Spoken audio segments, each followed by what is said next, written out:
And let's begin with what's happening in Punjab. The Congress infighting has been going on for the last few months. The Congress has come out now with a truce formula to placate both Sidhu and Captain Amarinder Singh. So Captain Amarinder Singh remains the Chief Minister. Navjot Singh Sidhu could be made the Punjab Congress Chief.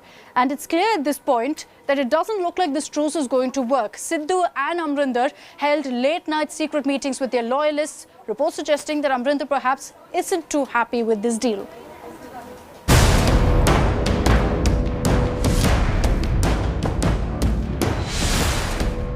A festering feud and no truce in sight. Punjab Chief Minister Amarinder Singh's long-standing war against Navjot Singh Sidhu has been worry for the Congress. Reports now suggest that disgruntled Sidhu may be given key responsibility, most likely the Punjab Congress chief post. But the party is unwilling to commit as of now. मैंने जो मुझसे question किया गया कि क्या वो होंगे, तो मैंने कहा कोई भी फैसला इस फैसले आप जो कह रहे हैं इसके चारों तरफ ही होगा. अभी कोई कई लॉजिस्टिक एंड्स हैं जिनको जो है जोड़ना है. Back in Punjab, the word is that the Chief Minister is sulking over reports that Sidhu may be given a key post. India Today has learnt that Captain has expressed his disapproval of Sidhu's elevation to Gandhis on grounds of seniority. But Amarinder, when he met Sonia last week, had given his word that he will abide by whatever decision the Congress president takes. And जो भी फैसला Congress party में do on anything, the Congress president, we are all ready for it. On Thursday, both the Chief Minister and Sidhu met their supporters to plot strategy. Sidhu called MLAs and MPs who are backing him for a meeting in Chandigarh. मंत्री सुखजिंदर सिंह रंधावा का ये मकान है और यहाँ पर ये जो तमाम गाड़ियाँ मकान के अंदर लगी हुई हैं और इसके अलावा जो गाड़ियाँ बाहर लगी हुई हैं, ये कहा जा रहा है कि नवजोत सिंह सिद्धू अपने समर्थक विधायकों और मंत्रियों के साथ यहाँ पर बैठक कर रहे हैं. Amarinder Singh called his supporters to his farmhouse in Mohali.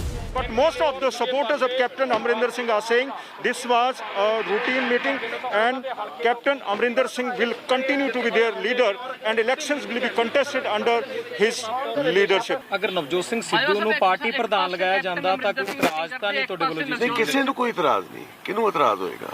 Everyone ਇਹ ਤੇ ਜਦ ਪਾਰਟੀ ਹਾਈ ਕਮਾਂਡ ਜੋ ਕਰੇਗੀ ਉਸ ਦੇ ਉੱਤੇ ਸਾਰਿਆਂ ਨੂੰ ਵੈਲਕਮ ਕਰਨਾ ਚਾਹੀਦਾ ਹੈ. Those who are more or less neutral are looking at the party leadership in Delhi to settle the issue. Navjot Sidhu क्या किसी को भी एक जो कांग्रेस पार्टी का वर्कर है ना, कांग्रेस पार्टी के लिए काम करता है, चाहे कितना साइकिल पे जाता हो, उसको प्रेसिडेंट बनाएंगे, उसको भी सलूट करेंगे. हम तो अब भी कैप्टन साहब को ही सर्वोच्च मान रहे हैं, लेकिन जो अध्यक्ष हाईकमान ने बनाया हमें वो भी मानना ही पड़ेगा.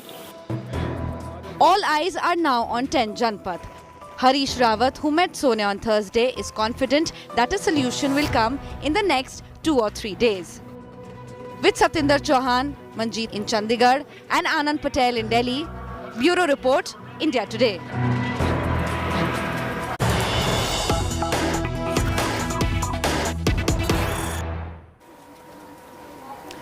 And news coming in of that Navjot Singh Sidhu will be meeting with Sonia Gandhi at 12 p.m. and perhaps after that there will be a formal announcement by the Congress on exactly what their truce formula is, on perhaps that Sidhu will be made the Punjab Congress chief. Harish Rawat, the Congress Punjab in charge, will also be a part of this meeting. Navjot Singh Sidhu left from Patiala at 6 this morning, so he is in Delhi and will be meeting with Sonia Gandhi at noon. Manjeet Sehgal is joining us with more details. So on this, Manjeet, can we expect an announcement from the Congress after this meeting happens? Yes, Aksita. Navjot Singh Sidhu left his Patiala house around 6 a.m. in the morning in his bulletproof vehicle. Though some of his security personnel are still at Patiala, he's supposed to meet interim Congress President Sonia Gandhi and Party General Secretary and in charge Punjab Affairs Harish Rawat.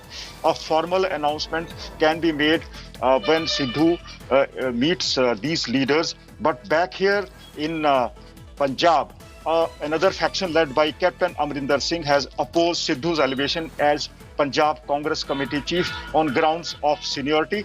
But the faction led by Navjot Singh Sidhu is happy. A group of leaders, three including three cabinet ministers who met Navjot Singh Sidhu yesterday, are likely to lose their cabinet berths as the cabinet expansion is also on the cards in Punjab. Captain Amarinder Singh's supporters who met him yesterday, some of them are the MLAs who are expecting cabinet berths. So, two things are coming to the light. One, the people, particularly the cabinet ministers who are likely to lose their cabinet berths, are meeting Navjot Singh Sidhu, and those expecting cabinet berths are meeting Captain Amarinder Singh. So, both the factions led by Captain and Navjot Sidhu are trying to assert themselves.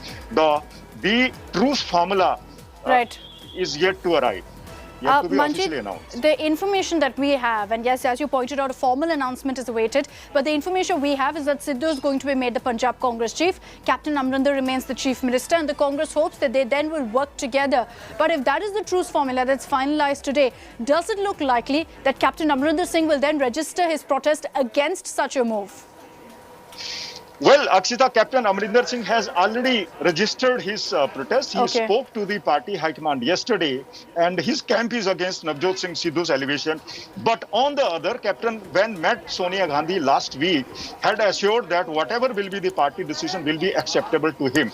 We also spoke to some of his supporters. They also said that they will accept the party high command. If they are accepting the party high command's decision, then why they are organizing the meetings against Navjot Singh Sidhu faction. So this is the question. But Captain's office also issued a statement that elections will be fought under the leadership of Captain Amarinder Singh, and he will be the leader of 2022 assembly elections. The question remains whether Navjot Singh Sidhu will be the face of party in the elections, or the elections will still be fought under the leadership of Captain Amarinder Singh. This is to be decided by the party. It looks very unlikely at this point that there's going to be any sort of truce that happens, or as the Congress hopes that Sidhu and Amarinder will patch up and everything will be fine. That looks very, very unlikely. Manjeet, thank you for joining us with all those details.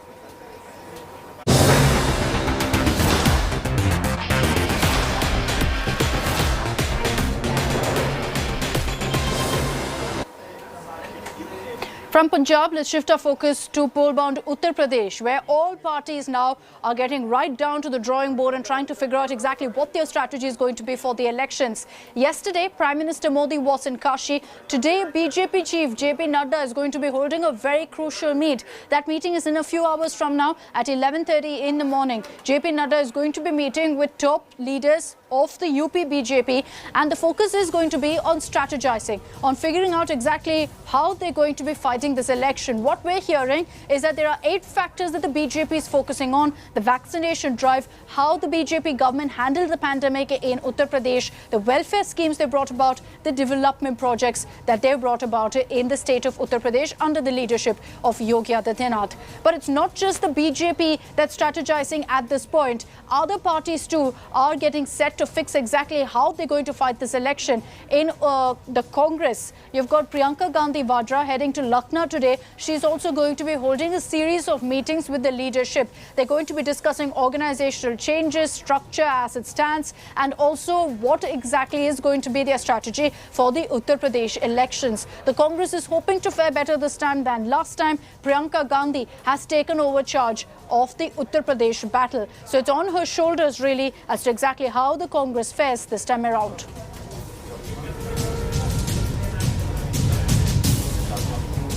And in Uttar Pradesh, there's also a raging debate over the government's nod for the Kavad Yatra amid a pandemic. The Supreme Court will be hearing this matter. They've issued a notice already to the Yogi government, to the centre as well, on the decision to go ahead with this Yatra amid a pandemic. And the Supreme Court, while hearing this matter, they took sumo to cognizance of the UP government allowing this Yatra and said that it is disturbing The UP government on its part has defended its decision, saying that it will be held, that the Kavod Yatra will be held with all COVID guidelines in place. It's not just the Supreme Court. The Indian Medical Association has also expressed its worry. They made their stand very clear that at no point at this current condition can any state afford to allow such a mass religious gathering. The Uttar Pradesh government is maintaining that all COVID appropriate measures have been put in place. Questions loom on how that's possible when usually the Kavod Yatra sees crores of devotees coming together.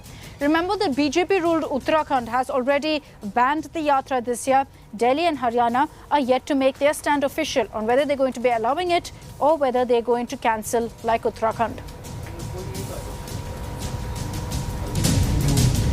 And we also spoke to the Uttar Pradesh Health Minister on the Kavod Yatra being held amid a pandemic. Here's what he told us.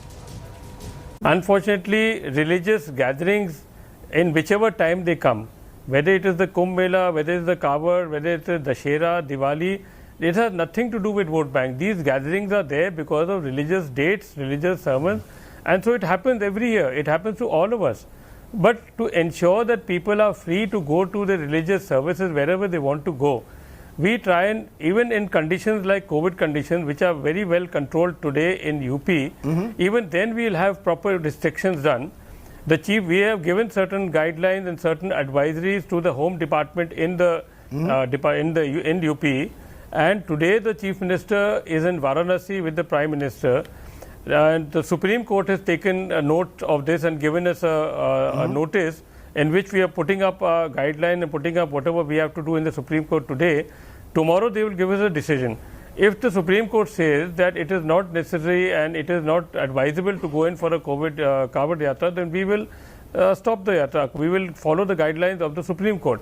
But as of now, along with restrictions what we are trying to formulate, we are quite sure we should be able to do it.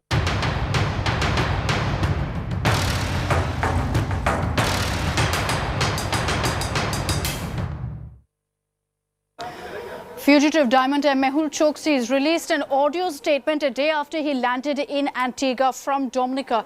And he's made a slew of allegations, as always, playing the victim card and also saying that he was tortured, saying that all that's happened in the last few weeks has left a permanent scar on him physically, on him psychologically, and then dramatically said that it's left a permanent scar on his soul.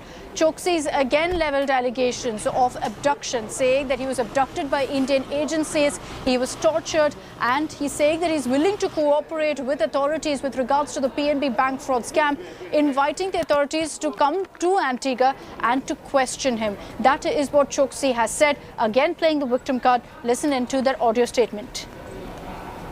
I'm back home, but this torture has left permanent scars on my psychology and physically, rather permanent scars on my soul. I could have never imagined that after closing down all my business and seizing all my properties, a kidnapping attempt would be made on me by the Indian agencies. I was always hearing about it, but I never believed that they could go to this extent.